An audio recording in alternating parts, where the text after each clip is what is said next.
What if the reason you keep losing peace is not because life is unfair, but because someone learned how to pull your emotions like strings? What if every disrespect, every cold message, every public slight, every manipulative silence was never just an accident, but an invitation for you to abandon your center? And what if the strongest person in the room is not the loudest, not the fastest, not even the smartest, but the one who refuses to be emotionally recruited by chaos? In this video, we are going deeper than the usual advice to stay calm. We are going to expose why modern life profits from your reactivity, how fake social rituals keep people addicted to emotional performance, and how a Stoic mind breaks that cycle without becoming cold, numb, or disconnected. And stay with me, because near the end, I am going to share the mistake that makes many people think they are practicing self-control when they are really just suppressing pain, and that mistake quietly ruins lives. If you are in your 30s or 40s, you have probably felt this in ways younger people still romanticize.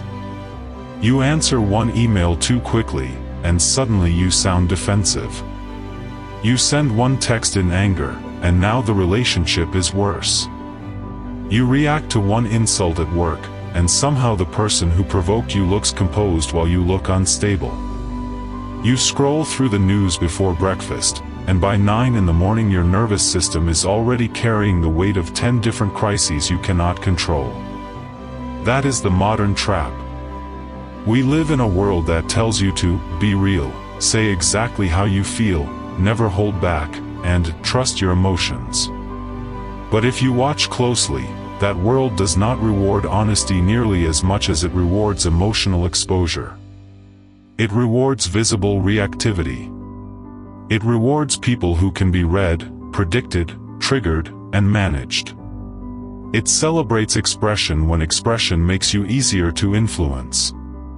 That is where Stoicism becomes more than philosophy. It becomes protection. Not protection in the childish sense of becoming hard, distant, or impossible to love.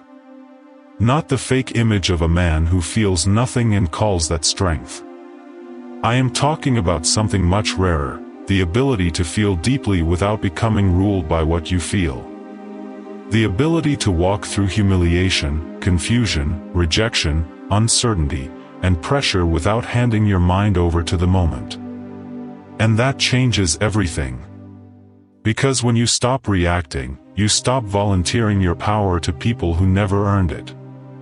When you stop reacting, you stop helping chaos enter your inner life. When you stop reacting, you begin to see people clearly, not just as they present themselves, but as they are. That is what this video is about. We are going to move through this in a clear way. First, we will look at why reactivity is so costly in real life. Then we will uncover how society quietly trains you to perform your emotions. After that, we will go into the Stoic principles that help you step back, regain perspective, and respond with intention. Then we will walk through practical situations, disrespect, rejection, conflict, family tension, digital overload, and professional pressure. And finally, we will close with the deeper transformation, what your life begins to feel like when your nervous system no longer obeys every external disturbance. So do not listen to this like a lecture. Listen to it like a conversation with the version of you that is tired of paying an emotional tax every day. Part 1: The Price of Reacting. Most people do not realize how expensive reactivity is because the bill never arrives all at once. It shows up in fragments. A reputation damaged by one emotional outburst. A marriage strained by 10 years of defensive tone. A child who stops confiding in you because every difficult conversation turns into tension. A team at work that no longer trusts your steadiness because your mood changes the room. A body that carries silent stress so long it begins to confuse vigilance with identity. At first, reacting can feel honest. It can even feel righteous. You think, at least I said what I felt. At least I didn't let that slide. At least I stood up for myself. And sometimes, yes, speaking up is necessary. Sometimes silence is cowardice. Sometimes boundaries must be spoken clearly. But that is not what we are talking about here. We are talking about those moments when your reaction is not wisdom, it is leakage. It is pain leaving your body in a form that damages your future. It is fear wearing the costume of truth. It is ego demanding immediate relief even when immediate relief creates long-term loss. You see this everywhere once you start paying attention. A man gets a critical message from his boss at 7:12 a.m. He reads it in the kitchen while his coffee is still hot. His chest tightens. He feels insulted. Before he has fully understood the message, he is already mentally building a case. By 7:17, he has drafted a reply that is technically professional but emotionally obvious. His boss reads it. Now the issue is no longer the project. The issue is tone. One reactive response changed the power dynamic. Or think about a woman sitting in her car after work, replaying a conversation with her sister. One sentence bothered her all day. She comes home already tense, but she tells herself she is fine. Then her husband asks an innocent question, and all the pressure spills sideways. The original wound was never addressed. It simply looked for the nearest exit. That is how reactivity works. It rarely stays where it started. It spreads. The Stoics understood this before modern psychology gave it clinical language. Epictetus did not have to study social media to understand emotional hijacking. Marcus Aurelius did not need group chats, Slack notifications, or outrage headlines to know that the untrained mind is easily invaded by externals. They saw something that is still painfully true. What enters your mind is not always under your control, but what takes root there depends on how you meet it. And modern society makes meeting it wisely much harder. Because reaction is contagious. Outrage is profitable. Indignation is performative currency. People bond through shared irritation. Groups are formed around common enemies. Entire digital ecosystems are built on your inability to pause.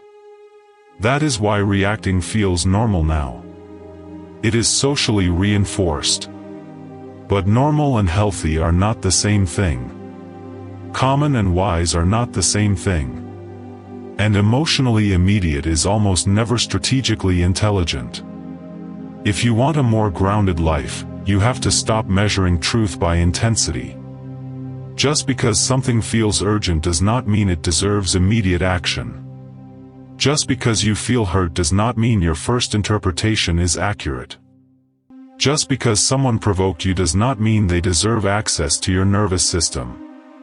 That is the first shift. Not, I should never feel this. Not, I have to become above it all. Just this. I do not have to answer every disturbance with my whole self. That single realization can save you years. Part 2, the social machine profits from your emotions. One of the strangest things about adulthood is realizing how much of public life is theater. People say they value truth, but many prefer performance. They say they want honesty, but often what they really want is predictability. They say they admire emotional openness, but what they often reward is emotional convenience. A fake society does not always lie directly. Sometimes it simply trains you to reveal yourself too quickly. It teaches you to over-explain. To defend yourself before anyone even asked for proof. To answer instantly. To prove your innocence. To prove your loyalty. To prove your love. To prove your outrage. To prove that you were affected. And every time you rush to prove, you surrender information. This is where a darker, more Machiavellian reading of the world becomes useful, not because you should become manipulative, but because you should stop being naive. There are people who do not need to defeat you. They only need to study your triggers. They only need to learn what makes you react. Once they know that, they no longer need strength. They only need timing.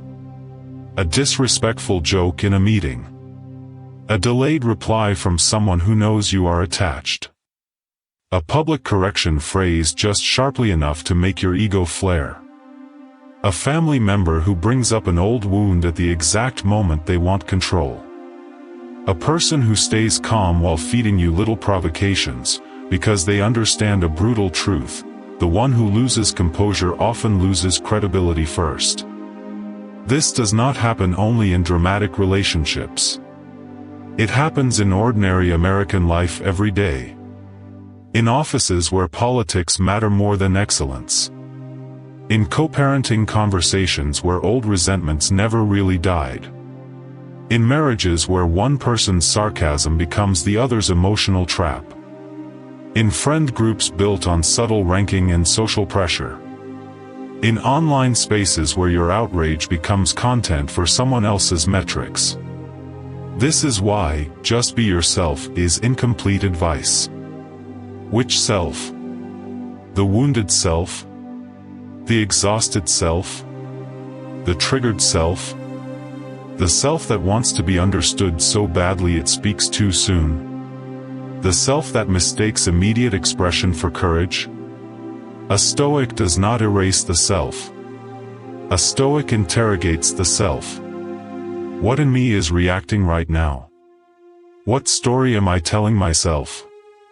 Why do I need to answer this immediately? What am I about to reveal if I do? These are not cold questions. They are freeing questions. Because once you stop assuming that every emotional impulse is sacred, you begin to notice how often the world tries to recruit your feelings for its own agenda. The news recruits your fear. Advertising recruits your insecurity. Social media recruits your envy. Toxic people recruit your defensiveness. Narcissistic systems recruit your need for validation. And unresolved pain recruits your past into your present. No wonder people feel tired. No wonder so many adults feel like they are carrying invisible weight. They are. They are carrying all the unfinished reactions they never metabolized. And what makes it more dangerous is that reactivity can feel morally noble. You think, I am upset because I care. Maybe. But caring and reacting are not the same. Love and volatility are not the same. Integrity and impulsiveness are not the same. Sometimes the most ethical thing you can do is not speak faster. It is wait long enough for truth to separate itself from wounded pride. Seneca warned that anger, even when justified, is still a dangerous form of temporary madness. He was not saying injustice should be ignored. He was saying that once anger takes the wheel, precision disappears. And when precision disappears, you start harming what you were trying to protect. That is why calm is not passivity. Calm is discernment under pressure. Calm is delayed surrender. Calm is the refusal to let a fake world script your inner weather. Part 3, you are not your first feeling. One of the biggest mistakes people make is assuming their first emotional reaction is their deepest truth. Usually it is not. Usually it is the fastest layer, not the wisest one. The first feeling is often a flare. A reflex. A residue of older experiences. A survival script written long before the current situation. That is why one comment can feel bigger than it is. The comment is current. The reaction is ancient. A man gets ignored in a meeting and feels sudden rage. Maybe the moment is about disrespect. But maybe the intensity is older than the room. Maybe it carries years of being overlooked. Maybe it carries a father he could never satisfy. Maybe it carries every silent humiliation he promised himself he had outgrown. A woman receives a short text from someone she loves and immediately feels panic. Maybe the text is nothing. Or maybe the panic was waiting there already, looking for a door. Maybe it comes from abandonment that was never named. Maybe it comes from years of being emotionally alone while technically not alone. This is why Stoicism is not shallow emotional discipline. It is deep perception. When Marcus Aurelius reminded himself that events are objective but our judgments shape suffering, he was not dismissing pain. He was warning us that the mind adds stories faster than reality adds facts. We do not just react to what happened. We react to what we think it means. He did not greet me warmly, so I must not matter. She changed her tone, so something is wrong. They did not invite me, so I am being rejected.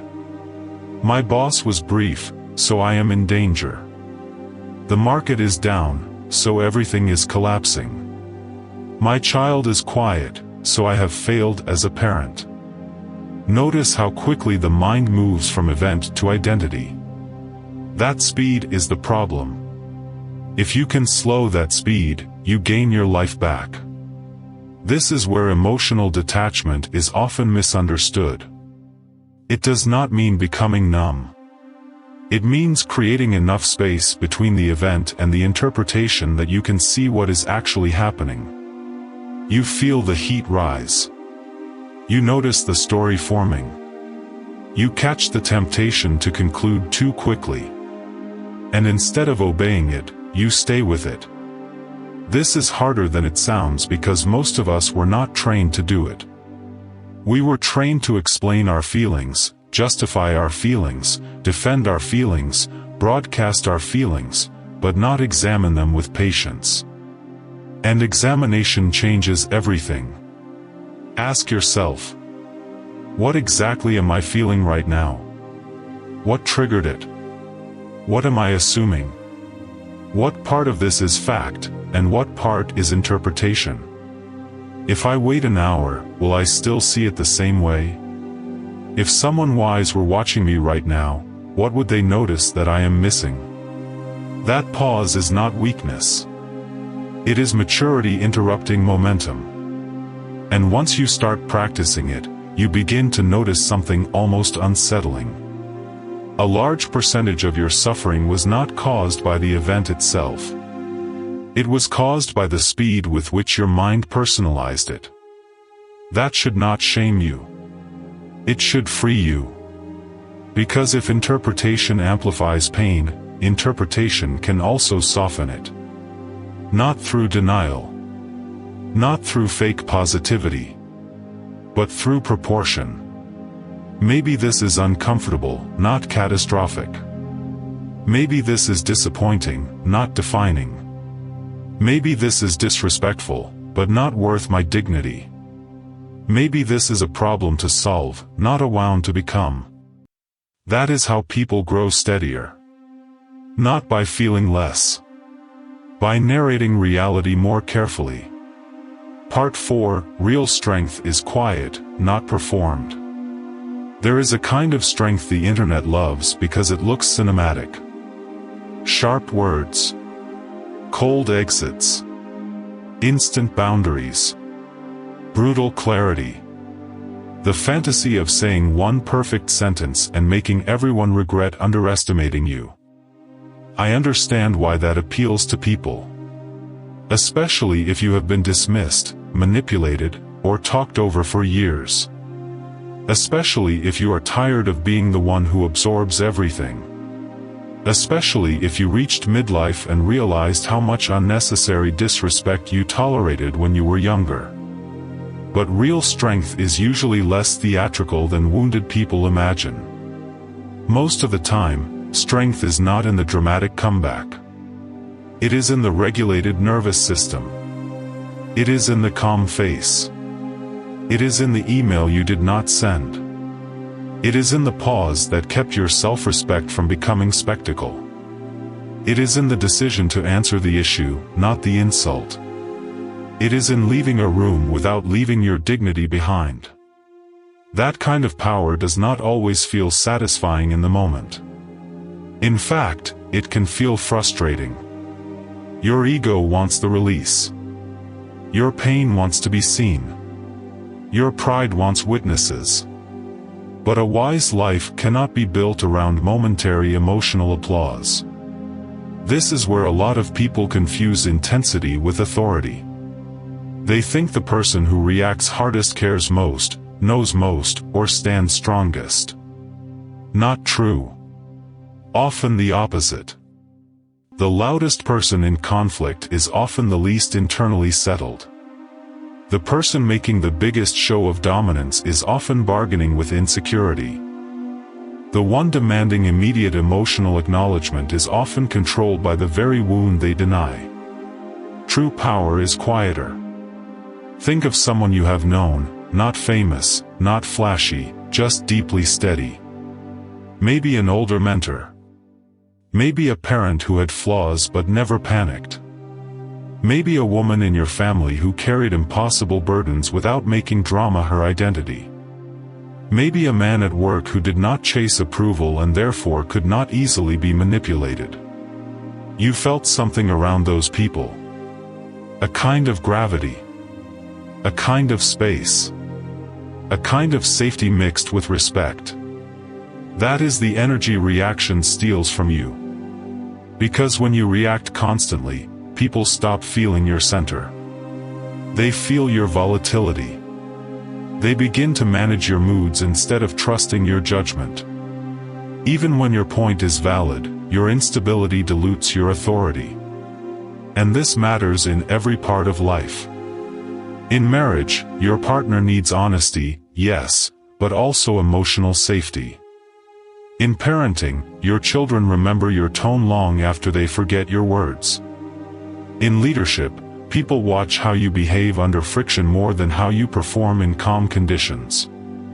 In conflict, your restraint communicates more than your explanation. In public life, your inability to be baited becomes its own form of language. This does not mean becoming robotic. It means becoming congruent. What you believe, what you feel, and what you choose gradually align instead of colliding. And when that happens, people notice. Not always consciously. But they notice. They feel that you are harder to provoke. Harder to read incorrectly. Harder to control through mood. Harder to shame into self-betrayal. That is not a game. That is adulthood at a high level. Part 5: How to practice this in real life. Let us bring this down from philosophy into actual life, because this is where many otherwise beautiful ideas die. They sound powerful in a video. Then Monday morning arrives. Your phone lights up. Someone says the wrong thing. A child melts down. A client backs out. A former partner sends a message at the worst time. Your body fills with stress before your wisdom has fully woken up. So what do you do then? First, you learn to recognize the early signals. Not the full explosion, the first tremor. The tightening chest. The hot face. The fast reply forming in your head. The sudden urge to explain yourself. The mental courtroom opening before any evidence has been gathered. The fantasy of correcting, humiliating, proving, or withdrawing. That is the doorway. Most people wait until they are already emotionally flooded. By then, intelligence is no longer fully in charge. You have to catch yourself earlier. Try this. When you feel activated, do not ask, "How do I express this?" Ask, "What is being threatened in me right now?" Is it your status? Your need to be understood? Your fear of rejection? Your desire for control? Your image of yourself as good, competent, desirable, respected? That question shifts you from reaction to inquiry. Second, name the feeling precisely. Not just bad. Not just upset. Try accuracy. I feel embarrassed. I feel dismissed. I feel exposed. I feel jealous. I feel afraid I am being replaced. I feel helpless. I feel the urge to retaliate. Precise language reduces emotional fog. It turns a storm into a map. Third, delay action whenever possible. Do not send the text in the first wave. Do not make the decision at the peak of humiliation. Do not define the relationship in the middle of panic. Do not resign, confess, accuse, or threaten while your body is still in fight or flight. A good rule is simple. If the message carries emotional heat, let time touch it before another person does. Fourth, return to what is in your control. This is one of the most practical Stoic disciplines. You cannot control another person's tone, loyalty, timing, or maturity. You cannot control the market, the algorithm, your aging parents, the past, or whether other people understand you correctly. You can control your posture, your wording, your timing, your standards, your next move. And returning to that immediately cuts through helplessness. Fifth, choose response over discharge. This is a huge difference. A reaction discharges emotion. A response serves an aim. Sometimes your aim is clarity. Sometimes it is boundary. Sometimes it is de-escalation. Sometimes it is documentation. Sometimes it is simply preserving peace. Not every true feeling deserves immediate expression. Some feelings deserve reflection first. Some deserve a journal, a walk, a prayer, a therapist, a trusted friend, not the person who triggered them. And there is wisdom in that. Not deception. Wisdom. Let me make this concrete. If your boss speaks sharply to you in a meeting, a reaction says, "You don't get to talk to me like that." A response might say later, in private, "I want to address the concern clearly, and I also want our communication to stay constructive." If your ex sends a message designed to reopen old emotions, a reaction says, "I knew you never changed." A response might say, "I am not available for this kind of conversation." If a family member uses guilt to control you, a reaction says, "After everything I have done for you?" A response might say, "I understand you're upset. My decision is still the same." See the difference? The response is not weaker. It is cleaner. It protects your dignity while reducing unnecessary damage. That is what Stoicism should feel like in real life. Not coldness, but clean force. Part 6, The Everyday Battles, Work, Love, Family, Digital Life. Let us go even deeper, because different areas of life trigger different versions of us. At work, reactivity often disguises itself as urgency. You think you are being decisive, but really you are being cornered by anxiety. A project changes direction. Your authority feels challenged. Someone younger speaks with confidence that touches your insecurity. A colleague takes credit in a subtle way. You feel the surge. You want to fix the narrative immediately. Pause. Professional life is full of emotional traps disguised as practical problems. Sometimes the smartest career move is not the fastest rebuttal but the most composed pattern over time. People trust the person who stays clear under pressure. Not perfect, clear. In love, reactivity often disguises itself as vulnerability. You tell yourself that if you do not say everything immediately, you are being fake. But blurting is not always honesty. Sometimes it is fear refusing to wait. Sometimes it is an inner child demanding reassurance from someone who cannot provide it. This matters in marriage and long-term partnership. By your 30s and 40s, conflict is rarely just about the dishes, the tone, the spending, or the schedule. It is about accumulated meaning. It is about old exhaustion. It is about the parts of each other you no longer know how to meet gently. That is why a pause matters so much. Not because it solves everything. Because it prevents unnecessary injury while the real issue is still fragile. In family life, reactivity is especially dangerous because the history is so dense. A single sentence from a parent can make you feel 16 again. A sibling knows exactly which old wound still aches. A child can trigger your deepest fear of inadequacy in under 10 seconds. So when emotion rises in family settings, respect the history involved.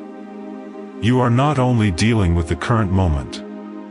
You are dealing with every version of yourself that has ever stood in a similar room. And then there is digital life, maybe the strangest battlefield of all.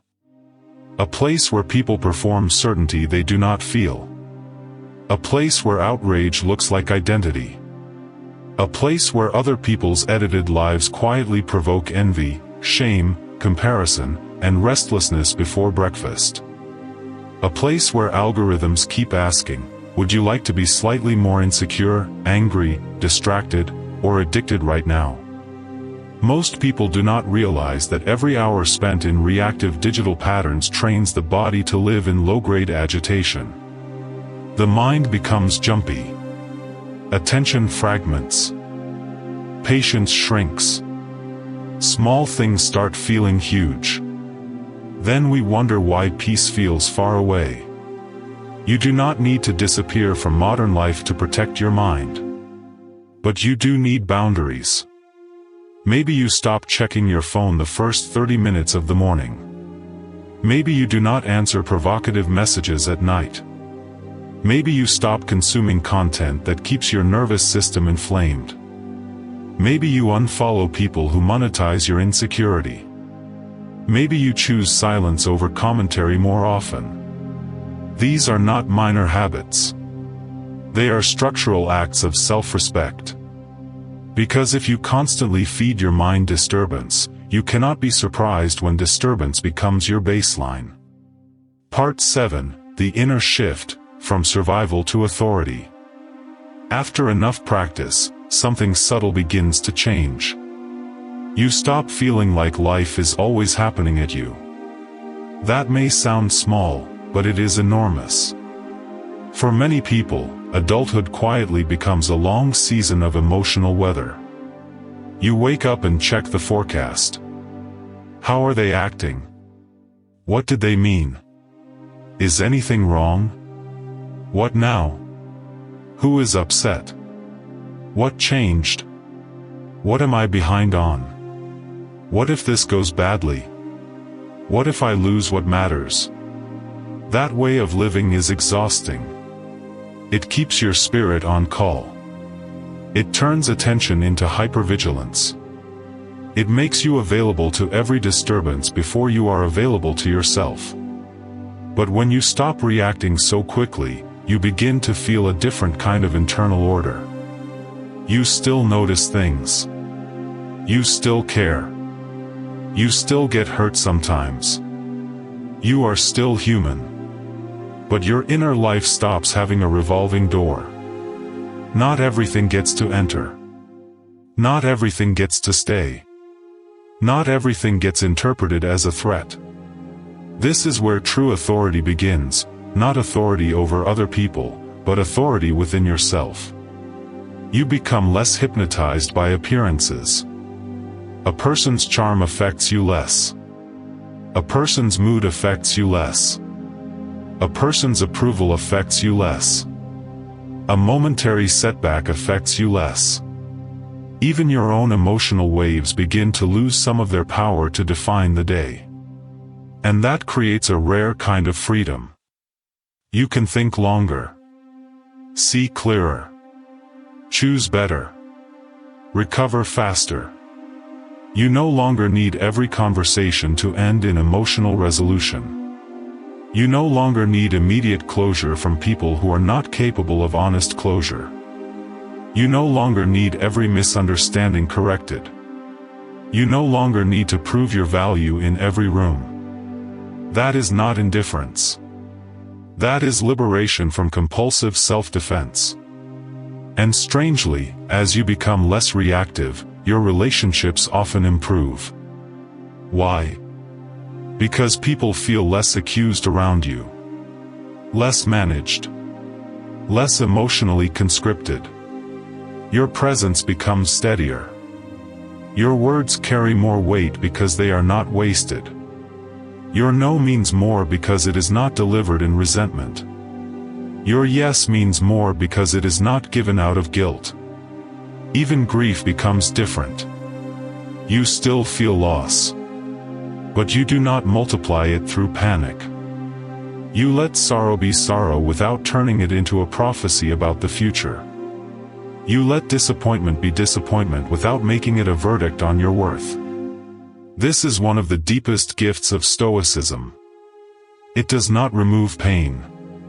It prevents unnecessary suffering from colonizing all of consciousness. And for people in midlife, especially those who have spent years caring for others, performing competence, carrying stress quietly, navigating work, children, aging, finances, regret, and invisible pressure, this matters deeply. Because at a certain age, you stop asking for intensity. You start asking for peace that can survive reality. Part 8, the mistake many people make. Now let us close the open loop from the beginning, because this part matters. A lot of people hear all of this and make a dangerous mistake. They think stopping reaction means suppressing emotion. They think mastery means numbness. They think calm means never admitting pain. So they become quiet, but not peaceful. Controlled, but not free. They stop expressing, but they never actually process. They look composed from the outside while resentment hardens underneath. They call it Stoicism, but really it is armored suffering. That is not the goal. If you bury everything, it does not disappear. It changes form. It turns into coldness, cynicism, chronic tension, passive aggression, fatigue, depression, or a strange emotional distance from your own life. Real Stoic strength is not disconnection from feeling. It is disciplined relationship to feeling. You still have to tell the truth somewhere. You still have to grieve. You still have to admit when something wounded you. You still have to face jealousy, shame, fear, longing, loneliness, and regret without hiding behind philosophy. Otherwise the philosophy becomes another mask. So here is the healthier distinction. Reaction is immediate emotional discharge into the world. Suppression is emotional burial away from the world. Response is conscious engagement with emotion before choosing what belongs in the world. That middle path is the mature one. You feel it. You name it. You make room for it. You examine it. You decide what is useful, what is ego, what is old pain, what is current fact, and what deserves action. This is why journaling helps. Why walks help. Why quiet helps. Why prayer helps. Why honest conversation with one safe person helps. Why therapy can help. Why time can help. Because not reacting outwardly does not mean ignoring inwardly. The strongest people I know are not emotionless. They are emotionally responsible. They do not hand others the raw version of every storm. They do not deny the storm either. They learn how to hold it, understand it, and then speak from a steadier place. That is what gives their words gravity. That is why their boundaries do not feel theatrical. That is why their presence calms a room instead of infecting it. That is why you trust them. And that is available to you. Not overnight. Not perfectly. But absolutely. Part 9. What changes in other people when you change? There is another reason this work matters, and it is one people do not talk about enough. When you stop reacting, other people lose access to the version of you they were used to controlling. That can be uncomfortable. Sometimes even dangerous to old dynamics. If someone is used to getting instant reassurance from you, your pause will feel like distance. If someone is used to provoking you and then painting you as unstable, your composure will feel threatening. If someone is used to guilting you into obedience, your calm boundary will feel cruel to them at first. If a workplace is built on urgency, panic, and emotional pressure, your steadiness may be mistaken for resistance. This is why growth often creates friction before it creates peace. People do not just respond to who you are. They also respond to who they are allowed to be around you. If you were always the apologizer, they learn to push. If you were always the explainer, they learned to demand. If you were always the emotional one, they learned they could stay strategically calm while you carried the visible intensity. If you were always available, they learned your time had no real boundary. Then one day you stop. You take longer before replying. You stop over-explaining. You do not argue with distorted versions of your intent. You answer the question that was asked, not the accusation hidden inside it. You stay respectful, but you no longer bleed on command. And suddenly people reveal themselves. Some become more respectful. Some become confused. Some become irritated. Some escalate. Some test harder. Some drift away. Some accuse you of changing. They are right. You did change. You stopped cooperating with emotional patterns that made your life smaller. This is one reason Stoic growth can feel lonely in the beginning. You are not only losing habits. You are losing identities. The peacemaker. The fixer. The one who can always be pulled back in. The one who always reacts. The one who can be guilt-baited, flattered, or rushed. When those identities start falling away, there can be a strange silence. And if you are not prepared for that silence, you may mistake it for failure. It is not failure. It is recalibration. Think about a conversation where someone expects your usual defensiveness. They come in loaded. Their tone is sharp. Their body is ready for your familiar reaction. But instead of giving them heat, you give them clarity. Instead of matching their energy, you slow the room down. Instead of explaining your innocence with 10 emotional paragraphs, you say, "I understand your view. Here is what I can do, and here is what I will not do." That changes the field. Or imagine the ex-partner who always knew exactly how to reopen your emotional wound. They send a message late at night, not because they want truth, but because they miss access. In the past, that message would have taken over your evening. Your heart would race. Your thoughts would spiral. You would draft, delete, reread, remember, resent, hope, and regret before midnight. Now imagine a different version. You read it. You feel the old pull. You admit it is real. But you do not romanticize it. You do not obey it. You say to yourself, "This feeling is information. It is not instruction." And then you choose silence for the night. That is a revolution most people will never see. But you will feel it. This is why stopping reaction is not just an internal win. It changes your external world. It changes what patterns survive around you. Part 10, the body keeps score, so train the body too. There is one more layer to this, and it matters because too much philosophy stays in the head. Your body remembers what your mind tries to outrun. If you have lived under pressure for years, deadlines, conflict, money stress, parenting fatigue, quiet disappointment, emotional unpredictability, your system may have learned to react before your conscious mind even catches up. You may call it, just how I am. But often it is conditioning. The shoulders tense before the thought arrives. The stomach drops before the email is fully read. The jaw tightens before the conversation has even turned difficult.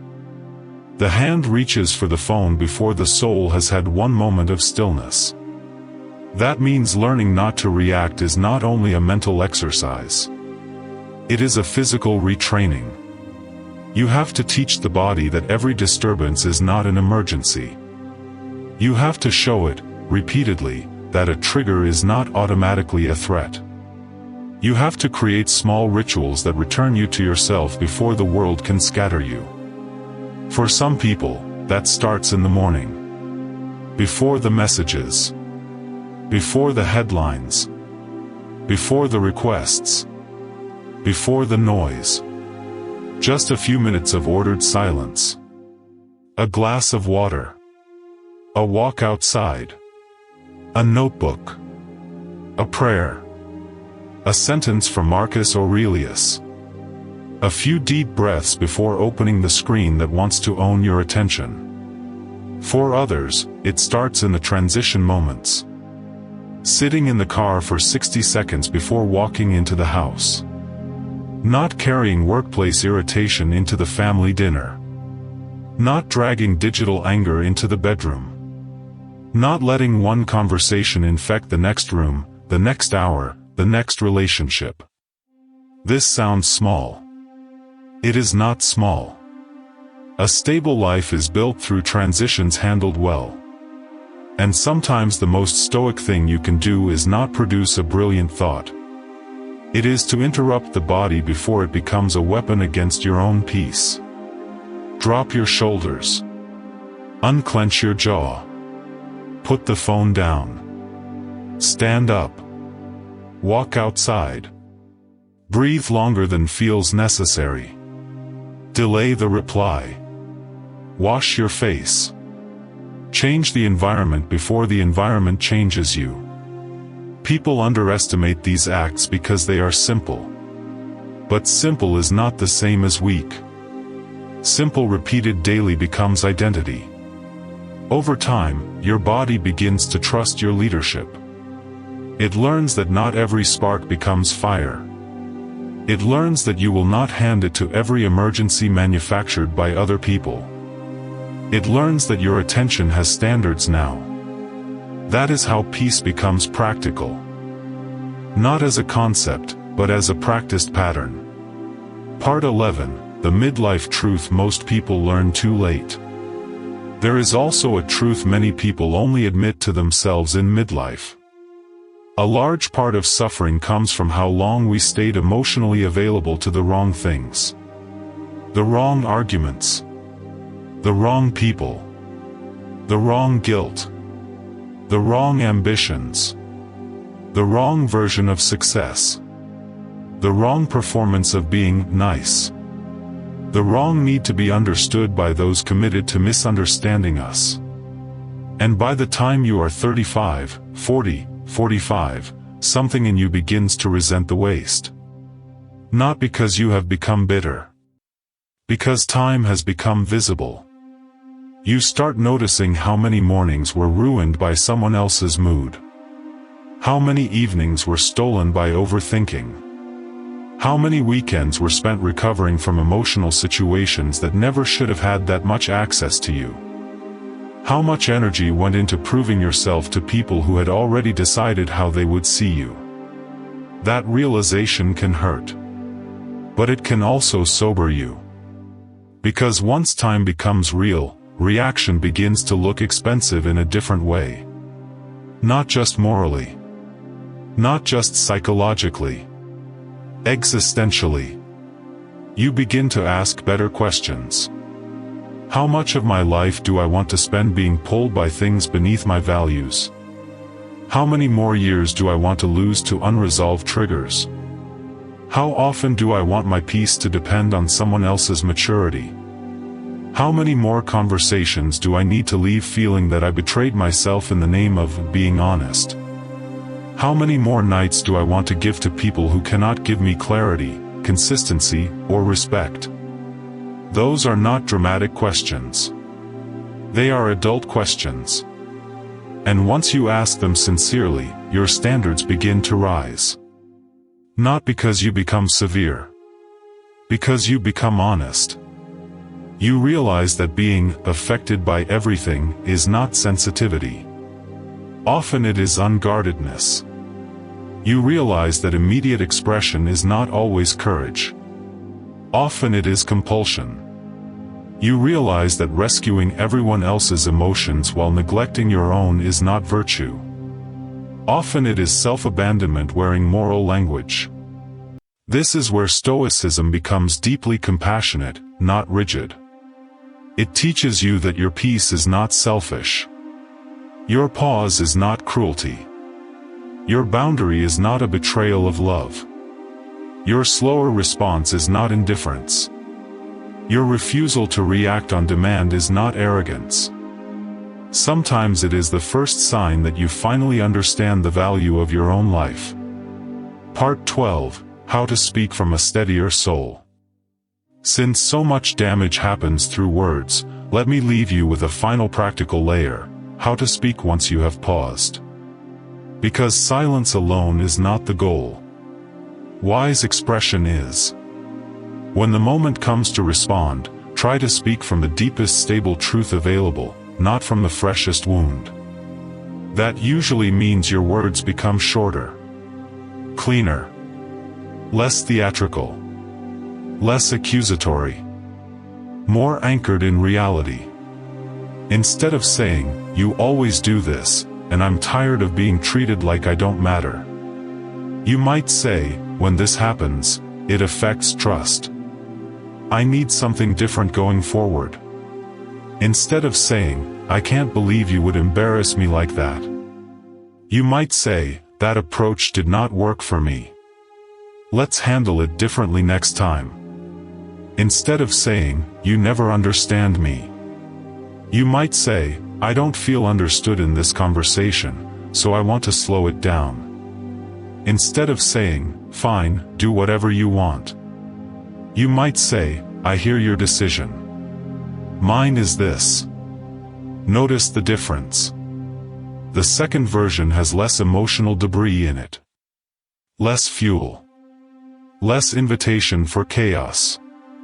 It does not deny feeling, it just does not throw feeling like a weapon. And that matters because many adults are not actually in relationships or workplaces where truth is impossible. They are in environments where truth has been contaminated by reactive delivery. Cleaner speech can change more than you think. Not always. Some people are committed to distortion no matter how wisely you speak. But even then, cleaner speech protects you. It leaves less residue. It keeps you closer to yourself. It makes gaslighting harder because your language is more precise. It creates a record, sometimes literally, sometimes psychologically, that you acted from clarity. That is invaluable. And the more you practice this, the more you realize that self-respect is not loud. It is exact. It does not beg. It does not rush. It does not flood the room trying to force recognition. It states. It chooses. It leaves when necessary. It remains when appropriate. And it does not need emotional fireworks to know its own worth. So let us bring all of this together. When you stop reacting, you are not becoming less human. You are becoming less governable by chaos.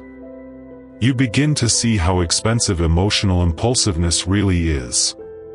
You begin to notice how modern life benefits from your reactivity. You begin to understand that your first feeling is not always your deepest truth. You begin to practice a quieter form of strength, one that does not need spectacle to prove itself. You learn practical ways to pause, name, delay, and choose. You start protecting your peace at work, in love, in family life, and in the digital world. And most importantly, you learn the difference between suppression and real self-mastery. This is not about becoming cold. It is about becoming clear. It is about carrying your heart without letting it hijack your judgment.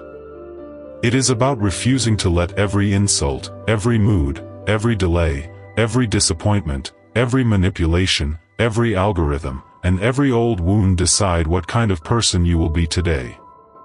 Because the truth is, everything changes when you stop reacting. Your relationships change. Your decisions change. Your reputation changes.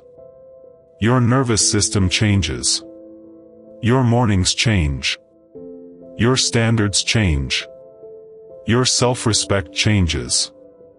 And eventually, your whole life begins to feel less like a battlefield and more like a place you can actually inhabit with dignity. If this spoke to something real in you, write in the comments. What situation in your life most tests your ability to stay steady, work, relationships, family, or your own thoughts? And if you are building a life with more discipline, more clarity, and less emotional noise, stay with Stoic craft. This channel is for people who are tired of performative strength and ready for the real thing. Until next time, protect your peace, master your response, and remember, the world has enough people who react. Very few know how to remain.